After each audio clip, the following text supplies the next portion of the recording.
Well, everyone, the iPhone 12 Pro, without a doubt, is probably one of the more interesting phones Apple's ever made. And it's one of those rare iPhones in my life because I actually used this iPhone as an everyday iPhone for quite a bit of time, and I actually had like a genuinely a pretty good time with it. It wasn't a perfect iPhone by any means, but I do think if I were to go ahead and basically, purchase an iPhone in this day and age, I thought it was a good iPhone, and I still think it's like worth buying for sure. However, there are a lot better iPhones that I'd recommend buying. So, as always, if you want to go and buy some iPhones, I would recommend buying this year. Links will be down in the description. You can get them from there, and you can help support the channel at the same time. Now, starting off with the outside of the iPhone 12 Pro, the thing I love a lot about the 12 Pro is that it's a very good iPhone on the outside. So you're getting that 6.1-inch Super Retina XDR OLED display. Now the thing I like a lot about this particular phone is that display is actually pretty decent. It was the last Pro iPhone to not have a ProMotion display, so that was kind of like somewhat of a disadvantage for this particular iPhone. But beyond that, I think the iPhone 12 Pro is still a very, very good iPhone because of its display. Like I think the display is a very decent display on it. You're getting the notch up top, which still looks very good.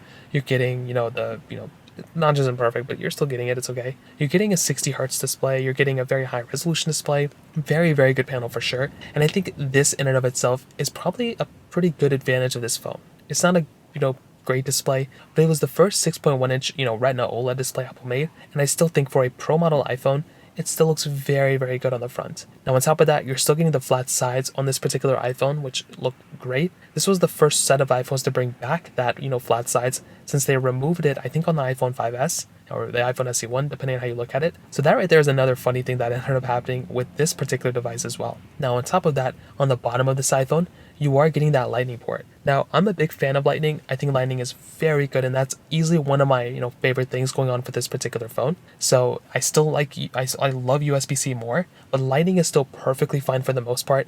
And if you have a Lightning port iPhone, I don't think you're going to feel like you're missing out on too much here. So I hope you don't feel like you're missing out on too much if you purchase an iPhone that basically has a Lightning port, because it's really not that big of a deal yet, unless you have a lot of USB Type-C accessories that you're currently using. Now, on the back side, you are basically getting that frosted glass back on this iPhone, which I still think looks very good. You can always go buy and buy an iPhone that has, more of a, you can always buy a more premium iPhone than this thing. But this iPhone, even compared against the 15 Pros, still feels and still looks very good. I've talked about this before. I think these iPhones hold up very well in a lot of different ways, and this is no exception. I think the iPhone 15 Pro still looks very good for an iPhone of this caliber, and without a doubt, it's one of my most favorite things going on for this particular phone from that particular perspective. So, the iPhone 12 Pro with its frosted glass back still looks and feels very good, and I'm a big fan of that. You're also getting that triple camera setup on the backside as well, LiDAR sensor too. So, without a doubt, as I mentioned before, this is a really good feature of this phone. The camera's great,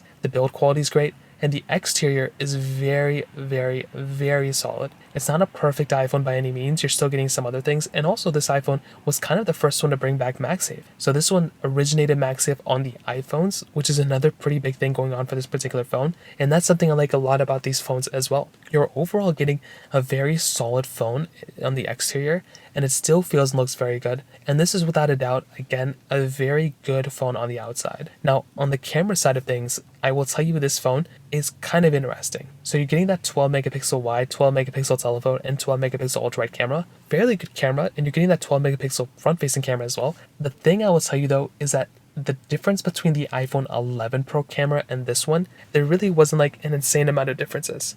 There were very similar experience, I would tell you, from the outside of both these for the cameras, but the difference from the 12 Pro to the 13 Pro, there's a pretty significant difference right there. You are definitely getting an overall better camera and a better experience on something like the iPhone, 13 Pro than on something like the 12 Pro. So this right there is a very big thing, because if you're wanting a phone that's going to be giving you a better experience, the iPhone 13 Pro is definitely going to be the one for you. But I will tell you the iPhone 12 Pro's experience, the camera and everything that I've had with it, is still good, right? It's not the worst thing about this phone, and it's a very good it's a very good experience that I've had with that particular device.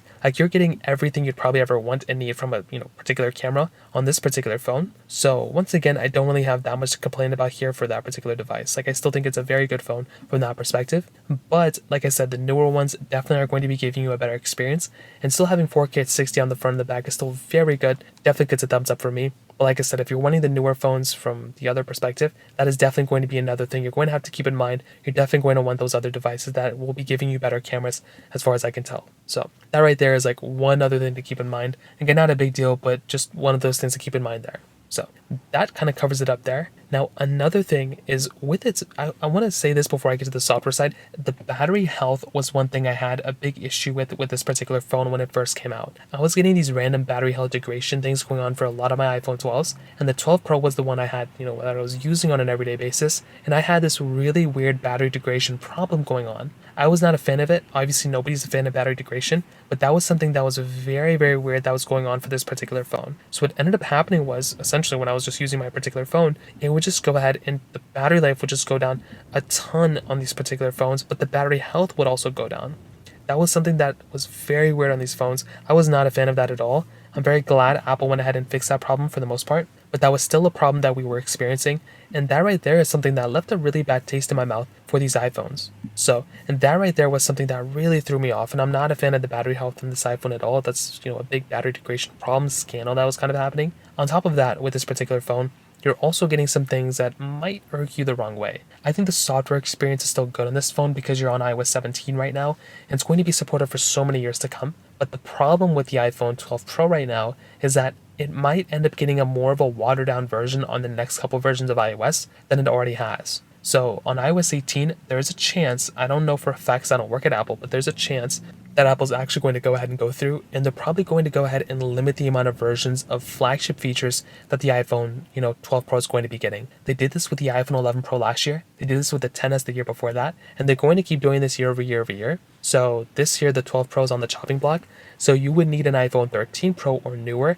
in order to get those next generation features of software and versions of, updates. So that's just another thing to keep in mind. Not a big deal, but just one other thing to keep in mind there. Now, in terms of the chipsets inside, you'll need, this thing has that Apple A14 Bionic chip inside of it with 6 GB of RAM. Now, the thing I like a lot about this particular phone is that the performance of it really isn't that bad. Like, it's still a very, very good performing device. And for a lot of things that I've done with it, I still think it's a very good phone. Like, I don't really have that much to complain about here. And no matter what I've really done with this particular device from that perspective, it's held up very well from basically like a lot of things that I've thrown at it, which I think is very cool. Now, it's not perfect or anything, but this is still a very good performing phone. And, for applications and games and really anything you're going to throw at it, it definitely gets a thumbs up from me. So I'm a massive fan of the way this phone holds up from the performance side. And once again, that in and of itself is a very good thing that I like because it's a very good performing device. So to kind of sum it up, what I'll tell you is I definitely do think the iPhone 12 Pro is a good iPhone, but I do think there's probably better iPhones I'd recommend buying than this thing. Things like the iPhone, 13 Pro, that is a significantly better iPhone than this thing. And I would much rather recommend people to buy something like the iPhone 13 Pro rather than buying something like the iPhone 12 Pro. So if you can swing for a little bit more money and purchase something like the iPhone 13 Pro, that would be a significantly better iPhone I would recommend a vast majority of people to buy than this thing. So that right there is one thing to keep in mind. If you're okay with buying something else, like if you want to buy an iPhone, 11 Pro, I would say, okay, that's not a bad idea either. But the 12 Pro is a good middle ground. But if you can find one that's in good condition without the battery degrading like crazy, then I think this is a very good option. But I would recommend just going through and probably just buying the iPhone 13 Pro at that moment. That's a significantly better iPhone than this thing. So that kind of covers it up there. If you have any other thoughts or questions, let me know in the comment section below. Hit the like button, that would mean so much, but definitely hit that subscribe button. More importantly than everything else, I love every single one of you guys. Hopefully I'll catch you guys in the next video. Peace out till then.